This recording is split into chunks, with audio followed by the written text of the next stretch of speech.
যমুনা ব্রহ্মপুত্র নদী ঘেরা জামালপুর জেলার অর্ধেকের বেশির অংশই চরাঞ্চল। নদী ভাঙন আর নিম্ন আয়ের মানুষের এই জেলায় নারী ভোটারদের সংখ্যা পুরুষের চেয়ে বেশি। তবে এখনকার নারী ভোটাররা নির্বাচনে অন্য যে কোনো সময়ের চেয়ে বেশি আগ্রহী।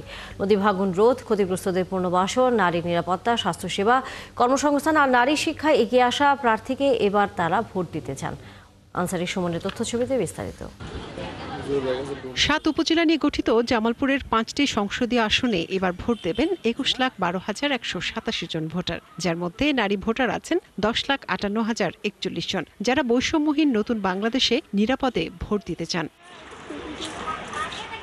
তবে তারা বলছেন, এই প্রার্থীদের অবশ্যই নারীর শিক্ষা, স্বাস্থ্য, স্বাধীনতা ও নিরাপত্তা নিশ্চিতে কাজ করতে হবে। আমাদের স্বাস্থ্য, শিক্ষা, কর্মসংস্থান এবং নিরাপত্তা যিনি নিশ্চিত করতে পারবেন এরকম প্রতিনিধি আমরা এবার নির্বাচনে চাচ্ছি।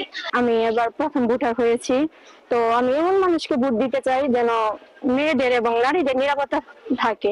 তো আমরা নির্বাচনে এমন একটা প্রতিনিধি চাই, এই নদী ভাঙনের কবলে যে মানুষগুলা পতিত হয় বা পড়ে তাদেরকে সম্পূর্ণ একটা ব্যবস্থা করে দেওয়া যায়, স্থায়ী একটা বাঁধ নির্মাণের ব্যবস্থা করে দিতে পারবে।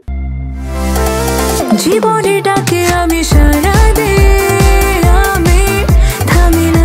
ফ্রিডম স্যানিটারি ন্যাপকিন, ফ্রিডম মানে স্বাধীনতা। ১৭ বছর ভোট দিতে না পারা জামালপুরের নারী ভোটাররা চান এবারের নির্বাচনের মাধ্যমে বহু প্রতীক্ষিত একটি গণতান্ত্রিক সরকার আসুক, যেখানে স্বাধীনভাবে মত প্রকাশের সুযোগ পাবেন নারীরা। ১৭ বছর থেকে কোনো ভোট কেন্দ্রে গিয়ে কোনো ভোট দিতে পারিনি।